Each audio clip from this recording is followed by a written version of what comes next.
Assalamualaikum warahmatullahi wabarakatuh. Perkenalkan, nama saya Muhammad Agus Syam dengan NIM 859558375. Perkenalkan, nama saya Nur Ainun dengan NIM 859579727. Perkenalkan, nama saya Alda Fiana, NIM 859555348. Perkenalkan, nama saya Nur Fauzia, NIM 85955568809.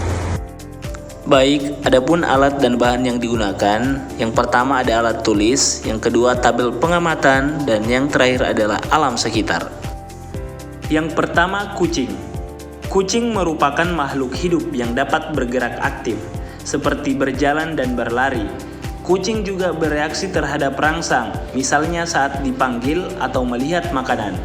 Kucing bernapas menggunakan paru-paru, membutuhkan makanan sebagai sumber energi, serta dapat tumbuh dari kecil menjadi dewasa. Selain itu, kucing juga berkembang biak dengan melahirkan. Selanjutnya, kupu-kupu. Kupu-kupu bisa terbang dan bergerak bebas di udara. Ia peka terhadap rangsangan seperti cahaya dan bau bunga. Kupu-kupu bernapas melalui spirakel, membutuhkan nektar sebagai makanan, serta mengalami pertumbuhan dari ulat hingga menjadi kupu-kupu. Proses ini menunjukkan bahwa kupu-kupu berkembang melalui metamorfosis. Yang ketiga, burung. Burung dapat bergerak dengan terbang dan berjalan. Burung juga cepat bereaksi terhadap suara atau gerakan di sekitarnya. Ia bernapas dengan paru-paru, membutuhkan makanan seperti biji atau serangga, serta tumbuh dari anak burung menjadi dewasa. Burung berkembang biak dengan cara bertelur. Yang keempat, kambing. Kambing bergerak dengan berjalan dan berlari. Ia bereaksi terhadap rangsangan seperti suara atau sentuhan. Kambing bernapas dengan paru-paru, membutuhkan makanan seperti rumput dan mengalami pertumbuhan dari kecil menjadi besar. Kambing berkembang biak dengan melahirkan anak. Yang kelima, siput. Siput bergerak dengan cara merayap. Ia juga peka terhadap rangsangan, misalnya akan masuk ke cangkang saat disentuh. Siput bernapas, membutuhkan makanan seperti daun dan tumbuh seiring waktu. Siput juga berkembang biak dengan bertelur. Yang keenam, pohon mangga. Pohon mangga tidak berpindah tempat, tetapi tetap bergerak seperti pada pertumbuhan cabang dan daun.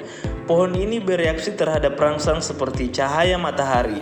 Pohon mangga bernapas melalui stomata, membutuhkan air dan nutrisi, serta tumbuh dari kecil menjadi besar. Pohon mangga berkembang dengan menghasilkan buah dan biji. Yang ketujuh, pohon pisang. Pohon pisang menunjukkan gerak pada pertumbuhan batang dan daunnya. Ia peka terhadap cahaya dan air. Pohon pisang bernapas melalui bagian tubuhnya, membutuhkan nutrisi dari tanah dan tumbuh dengan cepat. Pohon pisang berkembang biak melalui tunas. Yang kedelapan, pohon pepaya. Pohon pepaya juga mengalami gerak pertumbuhan. Ia bereaksi terhadap lingkungan seperti cahaya matahari. Pepaya bernapas melalui stomata, membutuhkan air dan unsur hara, serta tumbuh dari kecil menjadi besar. Pohon ini berkembang biak dengan biji dari buahnya. Yang kesembilan, tanaman singkong. Tanaman singkong bergerak dalam bentuk pertumbuhan. Ia peka terhadap cahaya dan air. Tanaman ini bernapas melalui daun, membutuhkan nutrisi dari tanah, dan tumbuh hingga menghasilkan umbi.